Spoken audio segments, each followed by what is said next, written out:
Olá, sejam muito bem-vindos ao debate. 3 servidores das polícias do estado do Rio de Janeiro foram mortos no último fim de semana, 2 enquanto trabalhavam. O outro foi executado durante um assalto. Até o momento desse programa, são 97 baixas registradas desde o começo do ano. Esta é só uma das faces da violência enfrentada pelos cidadãos fluminenses. Em meio a uma crise sem precedentes, o estado do Rio recebeu um reforço na segurança por meio da aplicação de garantia da lei e da ordem. De 28 de julho a 31 de dezembro, o estado terá 8.500 militares das Forças Armadas em seu território, especialmente na capital. Militares da Força Nacional de Segurança e da Polícia Rodoviária Federal também integram um efetivo responsável por operações de inteligência integradas e de surpresa. O reforço pode ser estendido até o ano que vem e é promovido pelo Plano Nacional de Segurança Pública. Criado às pressas para conter os massacres em presídios, o plano prevê cooperação entre governo federal, estados e sociedade.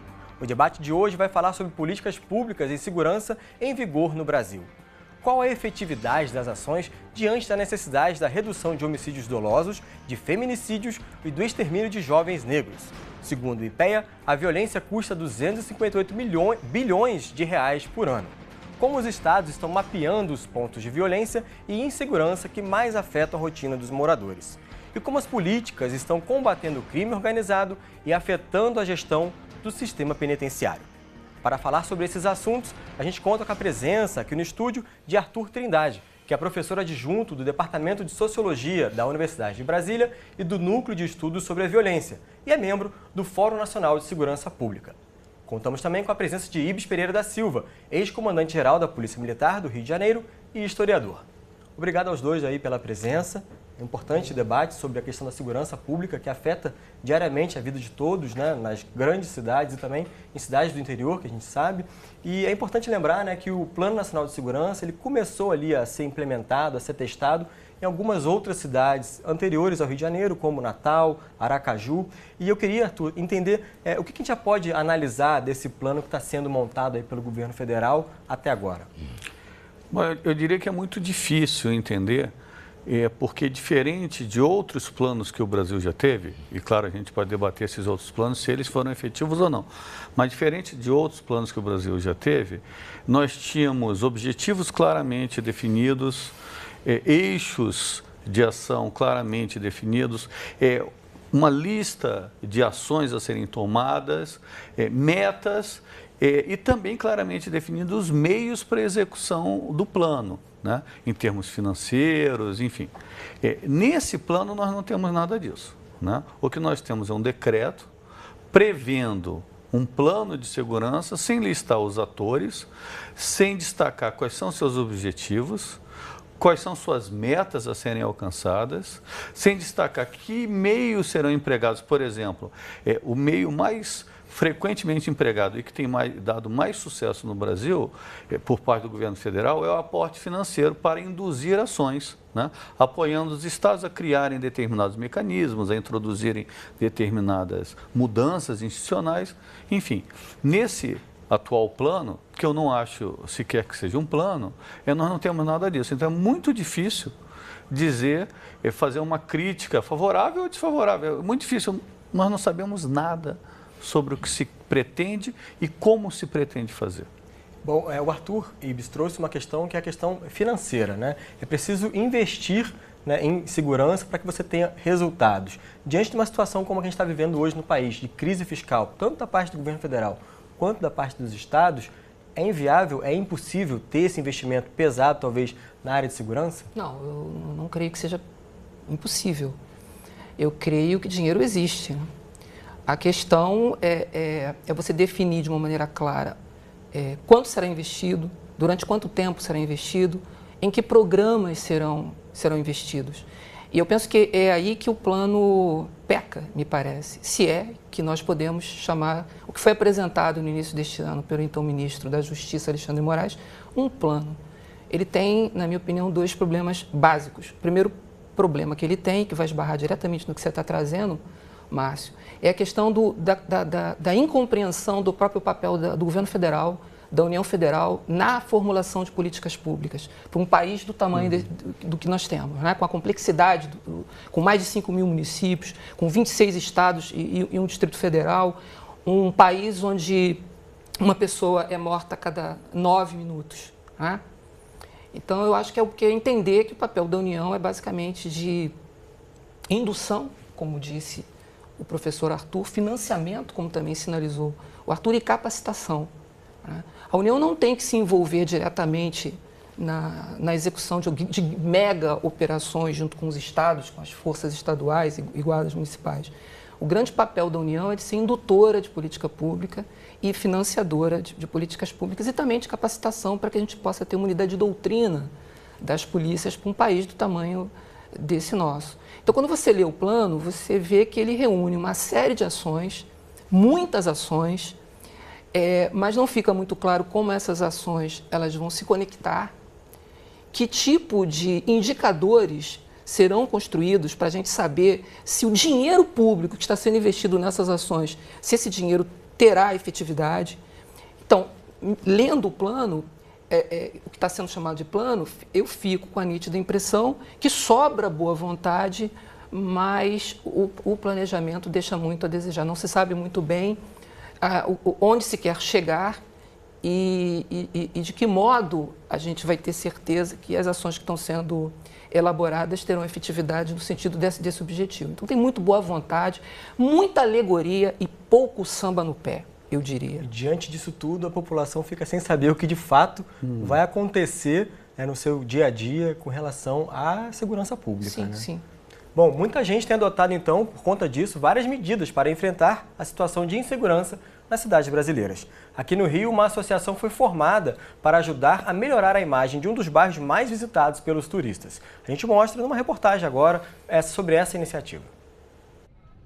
Com mansões do século XIX e ruas de paralelepípedos, Santa Teresa ganhou vida nova nos últimos anos com ateliês, galerias de arte e festivais de música. Mas, ultimamente, o bairro vizinho ao centro do Rio de Janeiro parece uma localidade fantasma por conta da violência. O dono de um pequeno bar na região conta que em menos de um ano sofreu uma dezena de assaltos. O que é pior para nós comerciantes é o fato de que os clientes deixam de vir, né? Os clientes com medo não vêm. Bom, efetivamente o bairro de Santa Teresa agora, a partir quando começa a escurecer o dia, normalmente você não encontra mais pessoas pela rua. De fato, fica parecendo uma cidade fantasma, você não vê ninguém na rua. Com outros comerciantes e vizinhos, Francisco Dantas criou há 2 meses a Associação Amo Santa para ajudar a melhorar a segurança e a imagem de Santa Teresa e passou a investir em entregas a domicílio. A população, sobretudo, amedrontada um pouco. Amedrontada de sair de casa. Aqui, por exemplo, eu vi outras soluções como investir em delivery, entrega, coisa que eu não fazia. Justamente vendo essa possibilidade de não perder faturamento, né? Já que a pessoa não está vindo aqui, por que eu não posso ir até ela? Mas Santa Teresa não é exceção. A frequência do bar de Walter Gabriel na Lapa diminuiu de 30% a 35% desde o fim dos Jogos Olímpicos em agosto de 2016. Com o agravamento da crise financeira no estado do Rio de Janeiro, houve também o problema da violência. E a violência, as pessoas se sentem menos seguras para sair na rua e as pessoas se sentem mais vulneráveis. Isso afeta diretamente a vida de todo mundo, principalmente o comércio. De acordo com dados oficiais, o primeiro semestre deste ano foi o mais brutal no estado desde 2009.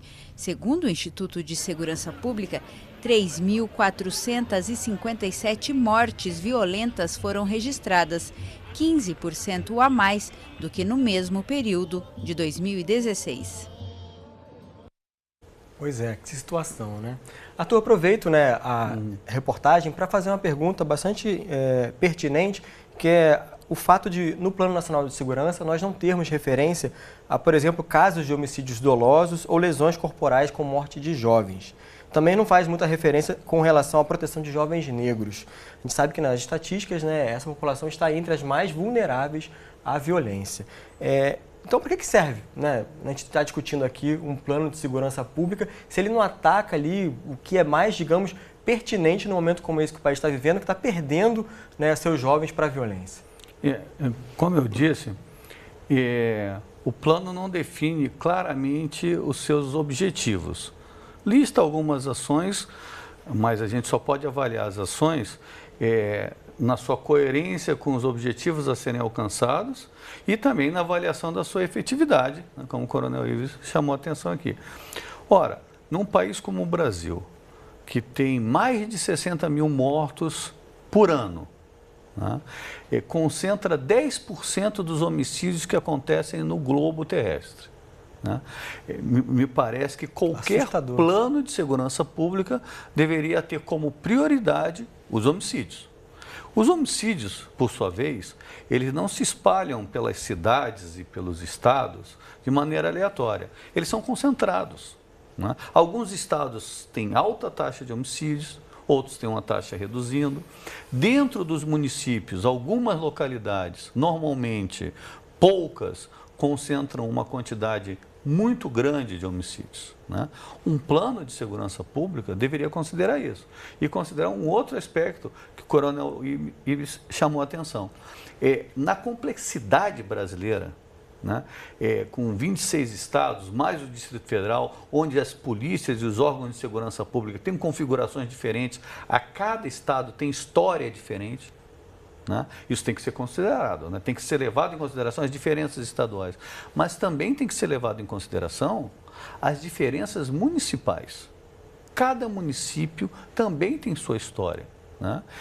Um plano desse jeito, como foi pensado, nós não podemos falar nada. Né? E mais, normalmente os estudos mostram que os planos, seja na área de educação, de saúde e de segurança, que são elaborados no nível federal, eles têm mais chances de dar certo quando eles são pactuados com os estados membros e os municípios.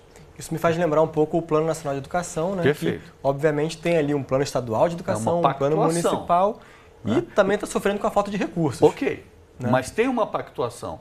Esse plano, além de não ter objetivos, não ter os meios bem definidos, ele não tem uma pactuação por detrás. Né? Às vezes, o que um Estado necessita não é exatamente o que o governo federal está disposto a dar. E me parece que o que o governo federal hoje está disposto a entregar é despachar efetivos da Força Nacional ou das Forças Armadas. Agora, às vezes não é isso que o Estado precisa. Sim. Com relação ao Plano Nacional e, por exemplo, o tratamento aos policiais, né? A gente sabe que no nosso país a gente tem dois tipos de polícia nos estados. A polícia militar, sim, que atua nas ruas, e a polícia civil, que faz as investigações para lidar com as situações, né? O Plano Nacional não contempla, por exemplo, cuidados com policiais militares. Essa também seria uma questão a ser tratada, considerando, por exemplo, a gente abriu o programa falando de 97 policiais militares mortos só no estado do Rio de Janeiro. Eu não tenho dúvida. Assim, o grande indicador criminal que o Brasil precisa enfrentar são as mortes violentas intencionais. E quando a gente fala de mortes violentas intencionais, desse total de 60 mil ao qual o Arthur se referiu, é bom lembrar que a gente está falando de homicídio doloso, lesão corporal seguida de morte, latrocínio e as mortes que decorrem de oposição ao enfrentamento da polícia, né? Que decorrem de oposição à intervenção policial. 5% desse total de 60 mil mortes resultam de confrontos com as forças policiais. Não dá para pensar seriamente em um plano de redução de homicídio sem enfrentar a letalidade policial no Brasil. É por aí que tem que começar, porque as forças policiais estão nas mãos do próprio Estado.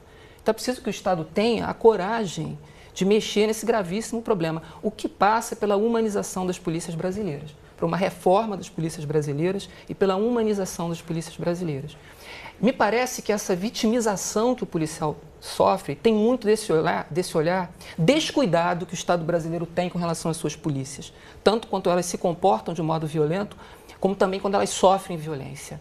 A verdade é que o Estado liga muito pouco para as suas forças policiais, faz pouco caso delas, né?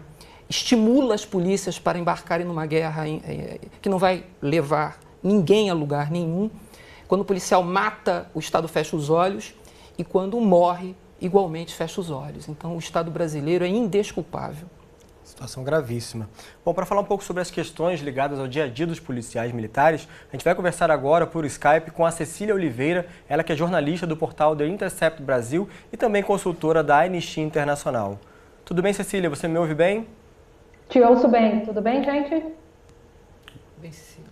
Bom, Cecília, você publicou uma reportagem no último dia 4 de agosto, criticando aí alguns pontos da atual operação em curso aqui no Rio de Janeiro, com Forças Armadas, Força Nacional, Polícia Rodoviária Federal. Quais são os pontos mais controversos, na sua opinião, e das pessoas que você ouviu, dessa investida do governo federal? Olha, eu acho que, inclusive, uma das pessoas que eu ouvi brilhantemente foi o Ives, que realmente pontuou brilhantemente aqui sobre as coisas que eu tinha ouvido sobre esse plano, que uma das coisas que eu digo é que se esse plano fosse um plano, a gente veria que era um plano.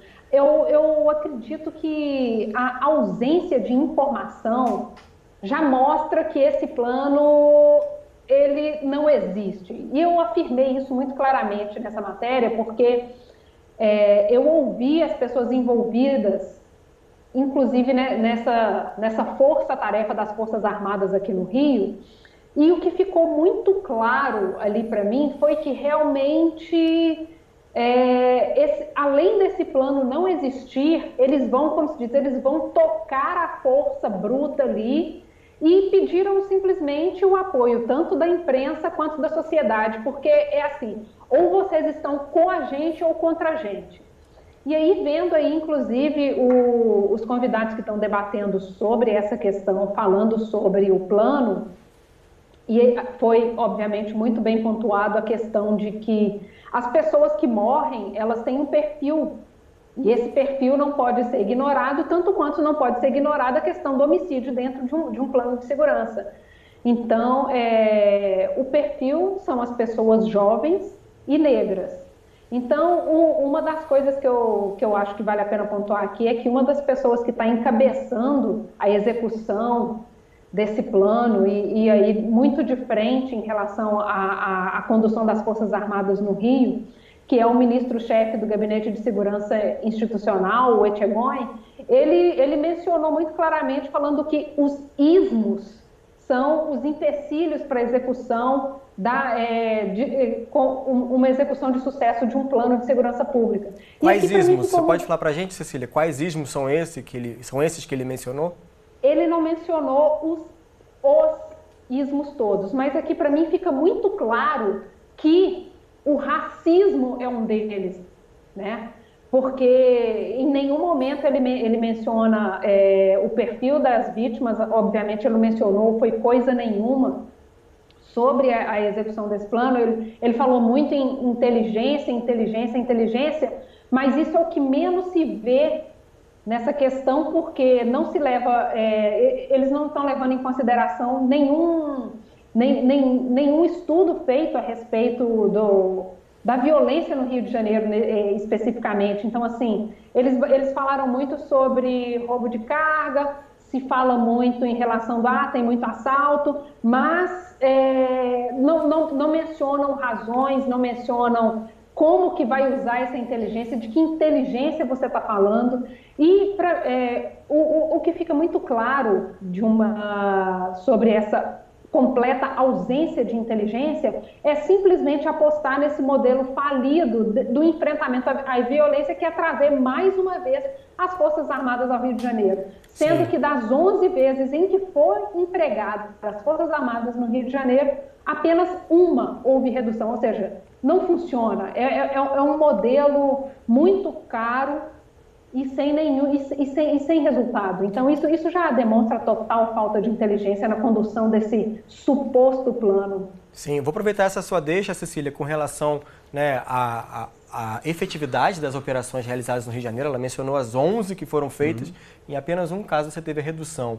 Mas lembrando que essas operações, de certa forma, têm uma ressonância na sociedade, que tem uma visão, às vezes, bélica, né, desse enfrentamento. É preciso enfrentar a criminalidade com tanto ou mais poder do que eles têm.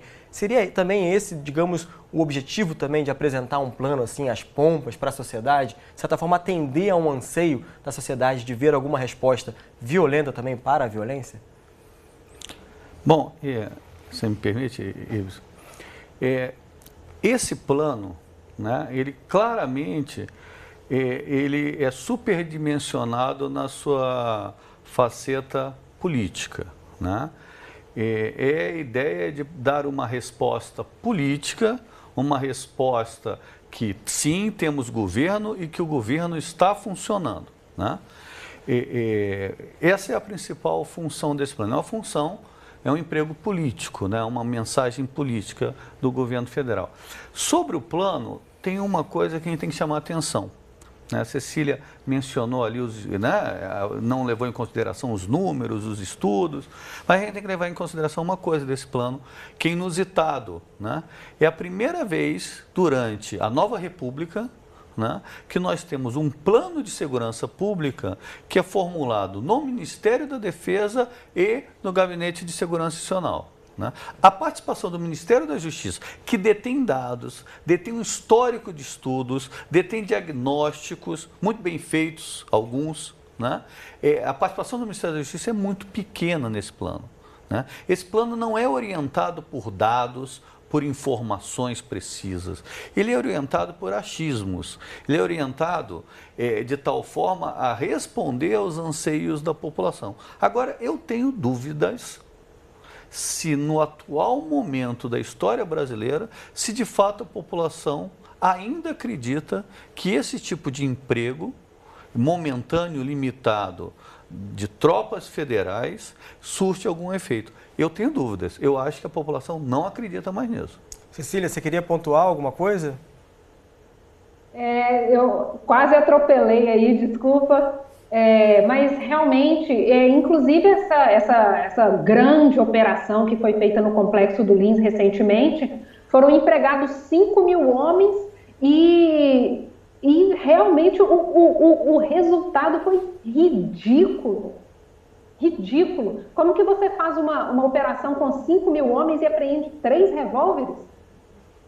Né? Então, assim, você vê que é indesculpável, é injustificável você empregar 5 homens numa operação dessa magnitude e no dia seguinte você já ter ali tiroteios de novo, constantes, como tem sido a realidade do Complexo do Lins. Então, Sim. Você vê ali a Jacarepaguá, a Grajaú Jacarepaguá fechada constantemente por causa dos tiroteios na região. E aí você tem essa pirotecnia, você tem boas imagens, é um momento com boas imagens, você tira ali boas fotos, e para as pessoas que estão, como a gente diz, do outro lado do túnel, na Zona Sul, acha bonito que a bala está cantando ali, onde é o antro da criminalidade, e aí você pode substituir por qualquer nome de favela, que as pessoas costumam achar que ali é o centro do problema, né? Mas ninguém quer falar, por exemplo, sobre como a gente vai enfrentar de fato a guerra às drogas, que é ali o motor, a engrenagem desse belicismo que a gente vive. Sim. Cecília, pelo adiantado aqui da hora, né, a gente está terminando o primeiro bloco, eu quero agradecer a sua participação, a Cecília Oliveira, que é jornalista do Intercept Brasil. Muito obrigado pela sua participação e por trazer essas considerações aqui para o debate, para essa discussão tão importante sobre segurança pública. Eu que agradeço aí participar com vocês. Muito obrigada. Até mais. Bom, eu aproveito para trazer uma consideração que a Cecília fez agora, que, né, as pessoas acham que, de fato, está havendo, né, resultados, as operações estão tendo algum tipo de retorno. Eu me lembro do caminhoneiro que, na semana passada, veio de Minas Gerais por estar assistindo na televisão que, aparentemente, tudo estava sendo normalizado no Rio de Janeiro, achou que estava tranquilo e foi pego, né, por bandidos que tentaram roubar a carga e, obviamente, que a operação que conseguiu, né, conter, né, esse roubo foi, enfim, noticiada e tudo mais. E é isso, será, Ibis? A gente está vivendo uma situação que faltam resultados de uma operação que está custando caro, sim, num momento de crise, que faltam recursos? Faltam resultados porque falta um plano bem definido, né? Um plano que, é claro, contempla ações imediatas, e é fato que a gente tem um déficit de policiamento nas ruas da cidade do Rio de Janeiro, isso é inegável, nem a própria Secretaria de Segurança nega isso. Então, você precisa ter, num plano substancial, alguma coisa digna de uma política de segurança, você precisa contemplar ações de curto prazo, de médio prazo e de longo prazo. Se você não tem ações no curto, ou no médio e no longo prazo, você não tem resultados na área de segurança pública. Você tem maquiagem, você tem a segurança pública do espetáculo, que é o que a gente tem vivido no Rio de Janeiro nos últimos anos. Cenas de filme, às vezes parece até filme. Sabe, né? você invade ali uma favela, esses dias foi o Complexo do Lins, com 5.000 homens, o dobro do que a gente usou no Alemão, em 2010, não é isso? A Batalha do Alemão, né, as pessoas acharam que todos os problemas da cidade estariam resolvidos, e isso se demonstrou a sua fragilidade num prazo relativamente curto, né? E a gente vai continuar colhendo esse tipo de resultado se a gente não pensar segurança pública de uma forma um pouco mais ampla, né? Sim. Bom, antes da gente encerrar esse bloco, vamos deixar aqui para você uma dica. A agência de checagem Lupa reuniu em um jogo online várias declarações feitas por governadores do Rio com soluções para conter a violência.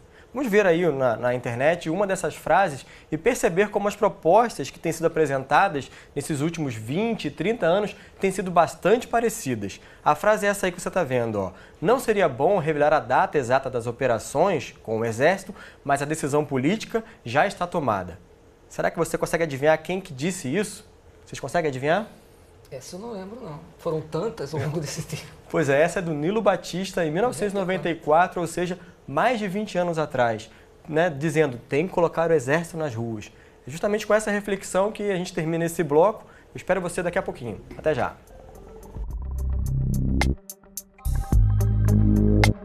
O debate está de volta para falar de segurança pública. Em meio à discussão da mudança da meta fiscal e de corte de gastos, as Forças Armadas pressionam pela recomposição no orçamento, que nos últimos 5 anos sofreu redução de quase 45%. Uma matéria publicada pelo jornal Estado de São Paulo mostra que de 2012 para cá, os chamados recursos discricionários caíram de 17,5 bilhões para 9,7 bilhões de reais.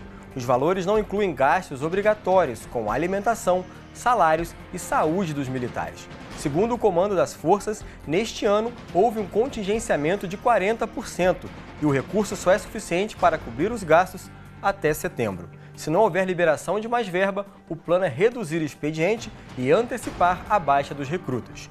Os comandos das Forças Armadas confirmam que a falta de recursos vem afetando a vigilância das fronteiras, os pelotões do Exército na Amazônia, a fiscalização da Marinha nos rios da região e na costa brasileira. Diante desse quadro preocupante, o debate está discutindo a viabilidade da implementação do Plano Nacional de Segurança Pública, que, aliás, conta com o apoio efetivo das Forças Armadas. A gente conta com a presença aqui no estúdio para discutir esse assunto do Arthur Trindade, professor adjunto do Departamento de Sociologia da Universidade de Brasília e do Núcleo de Estudos sobre Violência e membro do Fórum Nacional de Segurança Pública. Contamos também com a presença do Ibis Pereira da Silva, ex-comandante-geral da Polícia Militar do Rio de Janeiro e historiador. Bom, eu começo esse bloco, então, perguntando justamente sobre uma questão, né? A população, em épocas de eleições, geralmente coloca a segurança pública como prioridade. Será que também seria necessário, Ibis, a gente colocar como prioridade recursos para as polícias e também para o governo federal? Olha, a primeira coisa que a gente tem que entender é o seguinte, os nossos indicadores criminais, eles sinalizam no sentido de que nós vivemos no Brasil uma crise civilizatória. Um país onde um brasileiro morre a cada 9 minutos tem um problema de civilização, isso daí. Não é um problema apenas de polícia, né? Aqui no Rio de Janeiro, quando se olha as mortes violentas intencionais dos 7 primeiros meses apenas deste ano, são 20 pessoas que morrem por dia no Rio de Janeiro. 871 roubos. Ou seja, há uma crise de civilização no Brasil que a gente não vai resolver com polícia. Portanto, apesar de parecer algo que vai contra o que se espera, a gente só vai enfrentar essa triste realidade reduzindo desigualdade e investindo em educação. Então, ao invés de ter a segurança pública como prioridade, a prioridade tem que ser essa. O Brasil tem que caminhar no sentido de reduzir as suas desigualdades sociais e investir cada centavo que a gente puder em educação. Só assim a gente vai poder trazer esses níveis, esses indicadores criminais para patamares civilizados. É claro, no médio e no longo prazo. Investimento em polícia é fundamental no curto prazo. Mas isso, se ficar limitado apenas a isso, não nos leva a lugar nenhum. E é preciso ter um pouquinho mais de inteligência, já que se fala tanto nisso, no uso desse dinheiro público. Por exemplo, eu disse que a cada 9 minutos um brasileiro é massacrado nesse país. No entanto, as nossas taxas de elucidação de inquérito são ridículas. De cada 100 homicídios, a gente apura 8. Então é disso que a gente está falando. Então o dinheiro que a gente está gastando com a presença das Forças Armadas, e a gente não está gastando pouco, a gente deve estar gastando aí algo em torno de 1 milhão e 1,5 milhão por dia. Se nós investíssemos na modernização das delegacias de roubo de carga, para reduzir roubo de carga no estado do Rio de Janeiro, na modernização das delegacias de homicídio, na modernização das polícias militares, nós conseguiríamos resultados muito mais efetivos. Então, a gente está errando a prioridade e desperdiçando o recurso. Né? Então, eu acho que o cenário... E por quê? Porque a gente não tem plano, a gente não sabe onde quer chegar. Isso me parece... Eu queria complementar, eu acho que o Ibs colocou muito bem uma questão. Quando se fala em plano, plano custa dinheiro. Né? Não são meras palavras, não é apenas um debate se vai dar certo ou não vai dar certo. Esses planos custam dinheiro. Então a gente tem que sempre pensar muito bem se vale a pena esse dinheiro ser gasto desta forma ou de outra. Aqui parece claro que esse dinheiro está sendo empregado em ações com pouquíssimo impacto sobre os problemas que nós estamos falando aqui. A gente está falando de roubo de carga? Tem ações específicas sobre roubo de carga. Investigação, fiscalização nas estradas, etc. Se a gente está falando de homicídios, tem outras ações. Né? Então, não podemos nunca esquecer. Isso custa dinheiro, e se custa dinheiro, o dinheiro sempre falta, a gente tem que ser muito parcimonioso. Aonde emprega, sabendo como emprega. Sim. São 70 milhões que serão gastos aqui nessa operação no Rio de Janeiro até o fim do ano. Realmente é uma quantidade vultosa. Você modernizar as instituições policiais. As polícias do Rio de Janeiro têm problema com a internet ainda. Desculpa, são 70 milhões por mês. Até o final do ano. Então, contando aí que nós temos mais 5 meses até o final do ano, faz a conta. Pois é. Nos últimos anos, a política de drogas passou a ser reconhecida como uma questão central também da política pública global, com implicações importantes para a saúde e a redução da violência. Um número cada vez maior de países e lideranças políticas está pedindo políticas mais humanas e baseadas em evidências sólidas. O Instituto Igarapé está envolvido nesse debate com o escritório da Comissão Global de Políticas sobre Drogas para a América Latina e na coordenação da Rede Pense Livre, que reúne 70 novas lideranças comprometidas com mudanças sociais positivas. Por isso, a gente traz agora para a discussão a Ana Paula Pellegrino, que é pesquisadora lá no Instituto. Ana, bem-vinda ao debate, tudo bem? Tudo certo aí com vocês. Bom, a gente sabe que essa discussão sobre descriminalização das drogas aqui no Brasil é sempre muito polêmica, né? Como que outros países conseguiram avançar nesse debate e, enfim, aproveitando a pergunta, que resultados esses países conseguiram alcançar no que diz respeito à redução da violência? Olha, a descriminalização de drogas em outros países, ela avançou muito. A gente tem países, inclusive, aqui da região que nunca nem criminalizaram o consumo de drogas. Cabe, acho, explicar um pouco para quem está assistindo o que é descriminalizar, quando a gente fala esse palavrão, né? É difícil de entender para quem não está acostumado.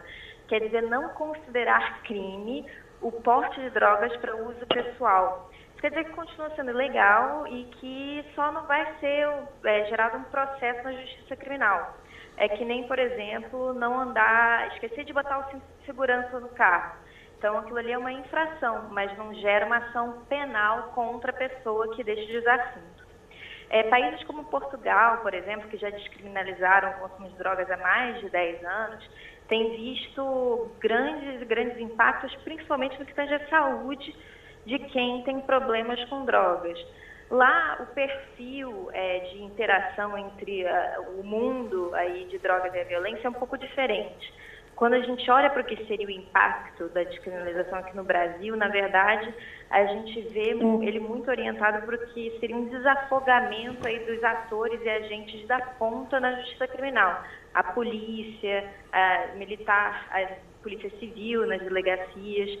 Só de não ter que levar quem usa drogas e aquela droga apreendida para dentro de uma delegacia, gastar horas do seu dia ali fazendo boletim de ocorrência, indo até o lugar da perícia, buscar o resultado da perícia, levar de volta, fazer todo esse trâmite, você teria uma economia em tempo, recursos humanos, de todo mundo envolvido nesse processo, que garantiria que você conseguiria usar esse tempo melhor para outras coisas, como, por exemplo, diminuir a violência letal, que é uma grande questão aqui no Rio de Janeiro. Sim. Ana, eu vou aproveitar essa sua deixa para trazer a discussão aqui para o estúdio, inclusive trazendo para o Ibis. Ibis, como você vê essa relação entre a descriminalização das drogas e possivelmente a redução da violência? É possível? Tem alguma relação de fato ou a gente pode dizer que não é bem assim? Olha, eu sou absolutamente favorável à descriminalização, à despenalização. Eu acho uma estupidez você usar o direito penal para atacar uma questão que está diretamente relacionada, primeiro, a um drama existencial, né, humano, né? A droga é alguma coisa que acompanha a história da humanidade, né? Noé saiu da arca e não plantou tomate, ele plantou uma vinha, não é isso? Então, a droga, o uso de drogas acompanha a história humana. Então, você enfrentar essa questão com o direito penal, eu acho uma estupidez. Mas há uma outra maluquice em cima dessa, muito séria, que a gente fala pouco. Tem um estudo do Instituto de Segurança Pública. Se você analisar a massa de drogas apreendida em relação às apreensões, em relação às operações, você vai verificar uma coisa muito curiosa. 5% das apreensões no Rio de Janeiro, entre 2010 e 2016, correspondem a 80% da massa de drogas. 5% corresponde a 80%. Ou seja, nós estamos falando que 5% são grandes operações, que não acontecem dentro da favela, acontecem fora da favela. Ou seja, 95% das apreensões, do trabalho da polícia, são pequenas apreensões, né? Em 2016, por exemplo, mais da metade das pessoas presas por tráfico foram presas com 56 gramas, com menos de 100 gramas, coisa que na Espanha, por exemplo, seria considerado uso, né? Porte para uso não seria crime. Sim. Ou seja, além da gente estar falando do uso do direito penal para uma destinação em que ele não vai chegar a lugar algum, porque ele não foi... se o problema é de saúde, tem que ser tratado de uma outra maneira. Além disso, a gente está direcionando as polícias não para grandes apreensões, mas para pequenas apreensões. E onde essas pequenas apreensões acontecem? Nos espaços de pobreza, na favela, né? Nas periferias da cidade. Então, a gente está empurrando as polícias para uma guerra para apreender 56 gramas, 100 gramas em média. Nossos policiais estão morrendo, estão matando para nada, para absolutamente nada. Isso é uma estupidez dentro da outra. Né? E se fala tanto inteligência. Sim. Vou aproveitar a sua deixa, Ibis, para trazer aí a Ana Paula de novo para a conversa, porque um relatório divulgado no início do ano pela Human Rights Watch mostrou, né, que a lei de drogas, né, que a gente está discutindo aqui também paralelamente, endureceu as penas para os traficantes e abrandou para usuários, sendo aí também, segundo a Human Rights Watch, abre aspas, um fator chave para o drástico aumento da população carcerária no Brasil. Você concorda com isso, Ana? A lei de drogas também tem que ser reavaliada, além da descriminalização que tem que ser tratada, a gente tem que repensar aí também o que fazer, como penalizar, no caso, o usuário, o traficante. Qual é a opinião de vocês aí do Instituto e a sua visão também sobre isso? Exatamente. A gente foi olhar não nos últimos 10 anos, uns 10 anos depois da aprovação da lei de drogas, essa lei que foi aprovada em 2006, o que aconteceu? Essa lei, antes a gente tinha vigente aqui no Brasil uma ideia de que ambos, o usuário quanto o traficante de drogas, deveriam ir para a prisão. Essa lei muda esse entendimento. Então, ela suspende a pena de prisão para o usuário, que passa, enfim, a ter, levar uma bronca do juiz, traduzindo em miúdos o juridiquês. E aumenta-se a pena prevista em lei para quem comete crime de tráfico. Desde então, como o Coronel Ibis ressaltou agora, a quantidade média de apreensões é bastante baixa, né? Apesar de ter na nossa lei a previsão de que a quantidade de drogas pega com a pessoa na hora da apreensão é um critério para fazer essa distinção entre o que é porte para consumo ou porte para tráfico, não há parâmetro legal elencado, nem nenhuma outra segurança que dê uma pista, né, para o policial na ponta, depois o delegado, etc., de que aquele porte seria para consumo ou para tráfico. A gente foi analisar os números e o crescimento aí dos números de pessoas presas no Brasil desde 2006 para frente por crimes relacionados a drogas e comparar com os demais. A gente vê um crescimento exponencial. A média por ano, nos 10 anos que nós analisamos, para crimes de tráfico de drogas, é de um crescimento de 18,5% ao ano. Os demais crimes é de 4,5% ao ano. Quando você junta tudo, é uma média de 7,5% ao ano. Então, fica patente, fica muito claro, assim, não precisa nem ser muito especialista em matemática, para você ver que é uma das forças motrizes do crescimento da população carcerária que a gente tem aqui no Brasil e que levanta aí os olhos e traz alarme para as pessoas que estão olhando para essa questão. O que acontece, né? A gente sempre muito, mas o perfil das pessoas que estão sendo presas não necessariamente é o perfil das pessoas que preocupam a sociedade. Se a gente tem uma preocupação com violência aqui no Brasil, que aparece lá em cima, junto com corrupção como uma das maiores preocupações do brasileiro atualmente, as pessoas hoje presas, em sua maioria, não são por crimes contra a vida. É a minoria, inclusive, que é presa por crimes contra a vida. A maioria é presa por crimes contra a propriedade e tráfico de drogas. Tráfico de drogas que muitas vezes daí tem estudos de perfil, de análise do perfil da pessoa presa, que foram presas em flagrante, ou seja, sem investigação, não nessas grandes operações, como falou o Coronel Ibis, foram presas desarmadas, sozinhas e com uma pequena quantidade de drogas, ou seja, poderiam, no limite, ser consideradas aí usuários. Sim. Bom, Ana, eu quero agradecer muito a sua participação. Vou trazer aqui para o estudo essas considerações que você trouxe. Ana Paula Pellegrino, que é pesquisadora do Instituto Igarapé. Muito obrigado pela participação no debate hoje. Até a próxima oportunidade, viu? Até mais. Bom, eu queria justamente perguntar para você, Arthur. Ela falou de recursos. Mais uma vez, a gente volta a essa discussão sobre recursos, né? O Ibis trouxe a questão dos recursos de policiais para fazer essas operações, fazer as apreensões, mas eu queria lembrar também os recursos que são gastos também com relação à justiça, porque a gente tem ali uma justiça criminal que precisa trabalhar, já que a gente tem tanta gente presa, né, para lidar com essa situação. Então a gente está gastando 2 vezes numa discussão que talvez o país tenha que avançar, que é a discussão sobre a questão das drogas, né? Qual é a sua opinião sobre essas questões? Bom, eu acho que a gente precisa discutir seriamente drogas, né? No mínimo, tem 2 dimensões que ficam claras, né? A dimensão da saúde, droga enquanto um problema de saúde pública, e, de fato, avançamos muito pouco na dimensão da saúde pública. Temos ótimos exemplos de países que avançaram muito com saúde na questão da droga. Portugal é o melhor exemplo, né?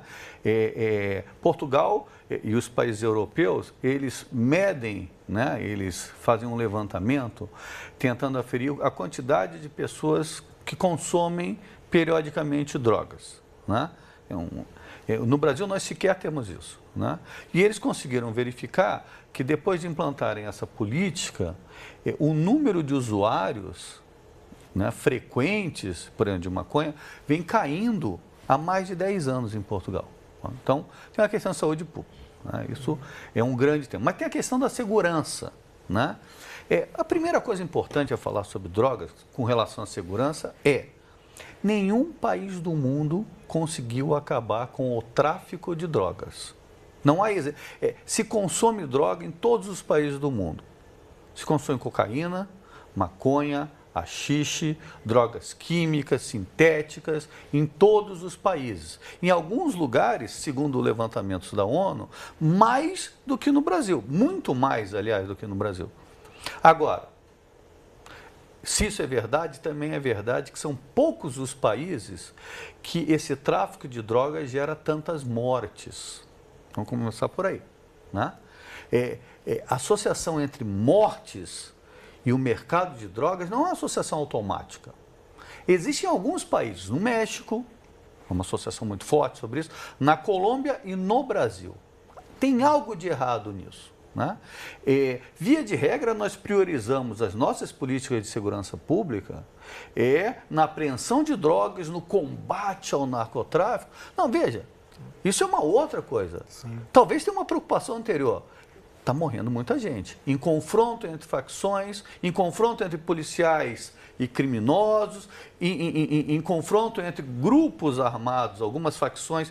E facções é uma questão do Rio de Janeiro. Na maior parte do Brasil, esse tráfico ele é feito por gangues, por galeras mais desestruturadas e muito letal. Então, essa é uma primeira questão. A gente tem que encarar isso seriamente.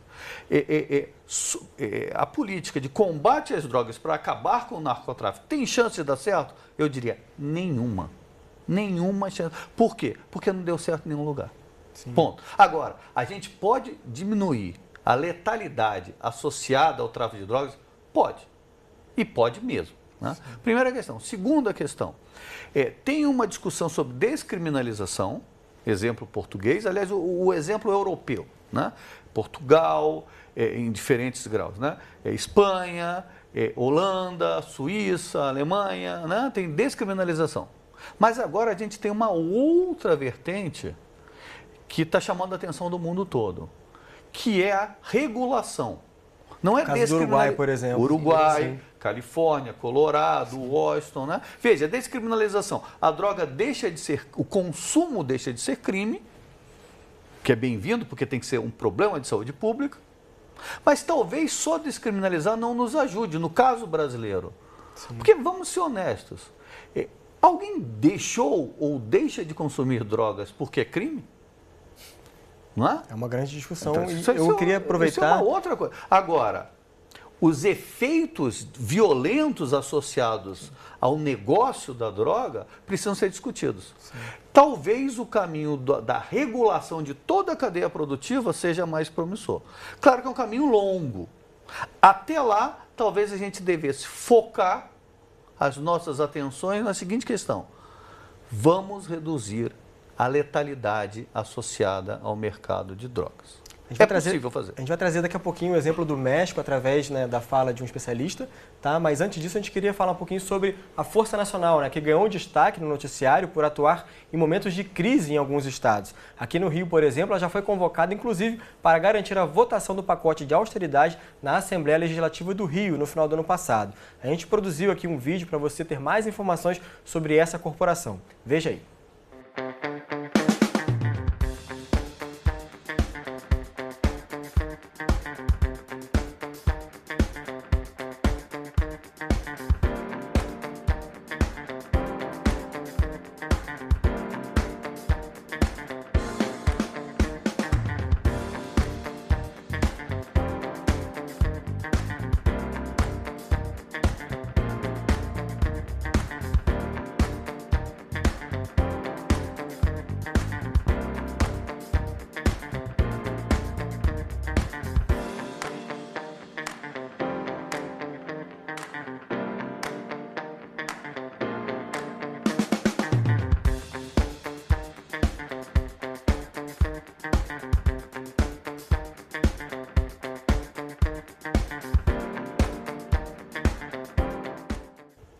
Bom, a gente traz agora uma experiência próxima de uso das Forças Armadas para refletir sobre a nossa realidade.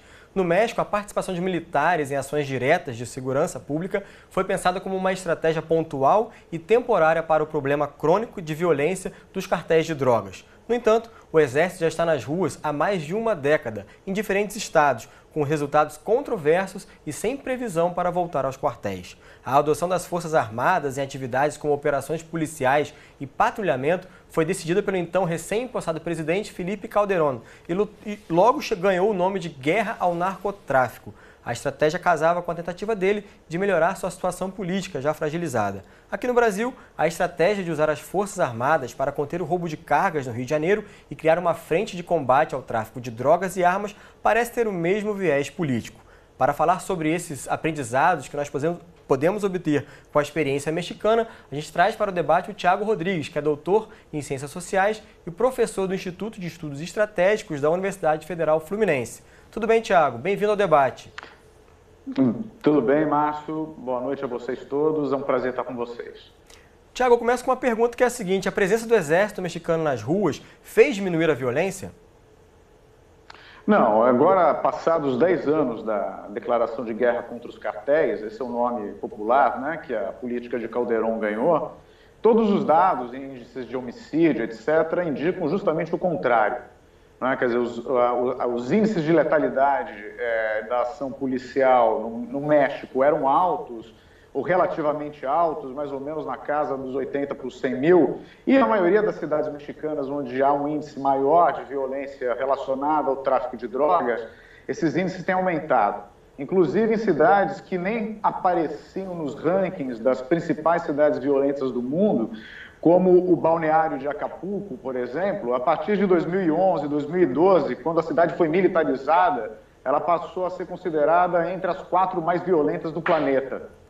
Então, quer dizer, há uma associação muito direta entre a aplicação dessas soluções militarizadas e o aumento da violência vinculado ao negócio ilícito do tráfico de drogas no México. Sim, a reportagem que a BBC Brasil fez sobre esse assunto mostra que muitos militares são acusados de maus tratos, tortura, dentre outras ações violentas. Por que isso acontece aí no México? E será que a gente pode, talvez, imaginar que isso venha a acontecer aqui no Brasil? A gente tem um exemplo ali das Olimpíadas, que também tivemos denúncias, né, de abusos dos militares, por exemplo, nas comunidades que eles ocuparam. Isso pode acontecer no nosso país também, depois, digamos, de muito tempo dos militares nas ruas?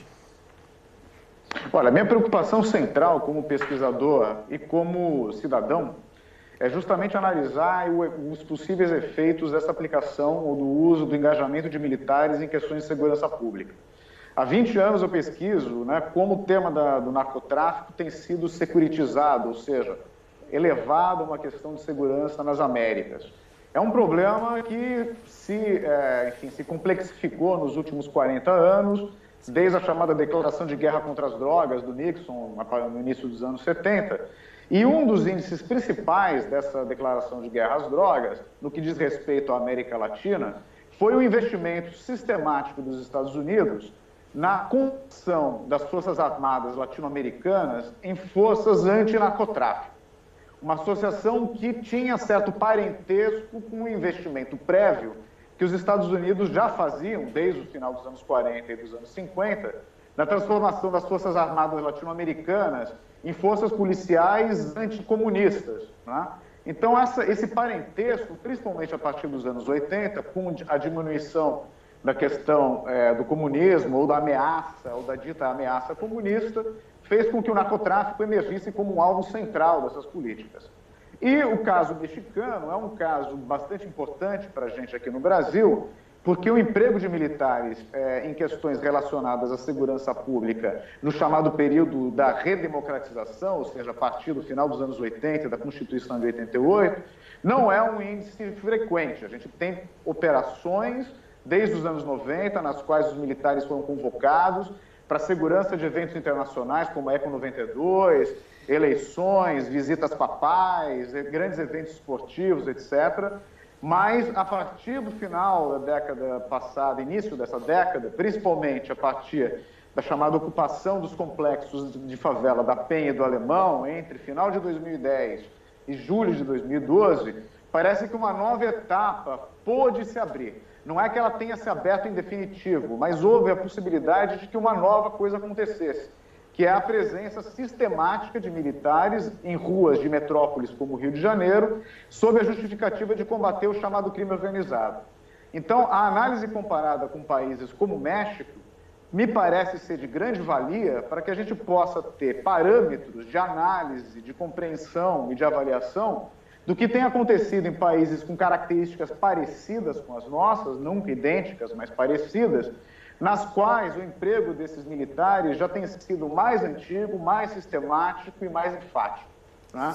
Então, aqui no Brasil, a gente tem uma situação que é reversível, ela não é ainda definitiva, mas parece ser, desde as aplicações do chamado processo de pacificação no Rio de Janeiro, até a atual presença, que se estende, em princípio, até o ano que vem, um uso que pode ser muito manipulável do ponto de vista político, né, dos militares, como uma espécie de solução falsa, né, para um problema que, como foi muito bem colocado pelo Ibis agora há pouco, é um problema muito profundo, que não é de resolução policial nem repressiva, mas cujo apelo do discurso policial repressivo, punitivo, é muito grande. A Sim. população em geral tem medo, e a população em geral tem medo da violência, o que é absolutamente compreensível. Sim. Só que Thiago... é levado a considerar, né, que a solução da mão dura, da repressão, é a solução mais indicada. Sim. Bom, a gente conversou então com o Thiago Rodrigues, que é professor do Instituto de Estudos Estratégicos da UF. Thiago, quero agradecer muito a sua participação, a sua contribuição sobre essa experiência que você estuda lá no México. Eu vou trazer aqui para o estúdio para terminar, né, esse bloco. Infelizmente, pela adiantada da hora, eu tenho que me despedir de você, mas a gente conversa numa próxima oportunidade. Muito obrigado, viu? Agradeço. Muito obrigado. Vou estar nas considerações finais desse debate, muito importante sobre segurança pública. Discutimos aqui um pouco do Plano Nacional de Segurança Pública e eu queria trazer um pouco de uma fala bem rápida de cada um de vocês, começando pelo Ibis, sobre esse assunto. O que a gente pode esperar, então? Ele falou, né, o Thiago, que a presença do Exército pode se estender até o final do ano que vem. O que a gente pode esperar em termos de resultados ou a gente não pode esperar resultados? Olha, eu não creio que possamos esperar resultados substanciais. É possível que a presença do Exército nas ruas da cidade, melhorando a ostensividade, reduza, pelo menos num primeiro momento, alguns indicadores, porque há um déficit do policiamento ostensivo na cidade, isso é fato. Agora, essa perspectiva militarizada para a segurança pública, na segurança pública, ela é um desastre. Essa perspectiva da guerra às drogas, essa perspectiva do combate ao crime, como se o criminoso fosse um inimigo que precisasse ser varrido a tiros de canhão, ela é absolutamente deletéria. Ela, no limite, adoece a todos nós. Quando a gente começa a achar que estamos vivendo numa guerra, a gente começa a naturalizar os nossos mortos. Então começam a morrer muitos policiais e a gente não se sensibiliza porque estamos numa guerra e numa guerra policiais morrem. As pessoas começam a morrer e no Rio de Janeiro morrem 20 pessoas vítimas de morte violenta intencional por dia e isso também não nos atinge porque, afinal de contas, nós acreditamos que estamos vivendo numa guerra e que criminosos se enfrentam com tiros de canhões e na guerra as pessoas morrem. Então acho que é preciso desmilitarizar a política de segurança pública e desnaturalizar essa perspectiva bélica como caminho para a redução de indicador criminal. Isso é absolutamente decisivo. Sim. Arthur, rapidinho. Bom, sendo bem rápido, resta claro, eu acho, para mim, o Ibis e outros, de que esse caminho de emprego de Forças Armadas não vai dar grandes resultados, né? Os exemplos são claros. Eu diria até mais, né? Os próprios militares são muito reticentes com esse tipo de emprego, porque veem nesse emprego intenções políticas claramente, né, que estão por detrás dessas ideias. Agora, eu também não tenho dúvida que esse tipo de debate começa agora e vai crescer até o ano que vem, e é um debate que você vai ter cada vez mais grupos advogando esse tipo de saída como um messianismo, né, das mazelas brasileiras, né? Isso é lamentável, né? Porque o fato é que em nenhum lugar do mundo isso deu certo, né? Por que daria aqui? E mais, né? Há um desgaste enorme dos grupos envolvidos, né? Policiais morrendo, né? E o Coronel Ibis tem toda a razão, os policiais é a categoria que foi abandonada porque deixam morrer, faz parte das estatísticas. Não faz parte das estatísticas, né? É um servidor público, né, que merece ser, né, prestigiado e cuja vida nós temos obrigação, né, de zelar. Né? Fica essa dica então para o pessoal que está em casa. Infelizmente tem que finalizar o debate pela adiantada da hora. A gente com certeza vai voltar a esse assunto aqui no programa porque é relevante, já é a terceira vez que a gente trata de assuntos relacionados à segurança no debate. Então, muito obrigado aos dois pela presença. E você de casa, o debate fica por aqui, mas você pode conferir esse e outros episódios do nosso programa direto do futuraplay.org. Até a próxima!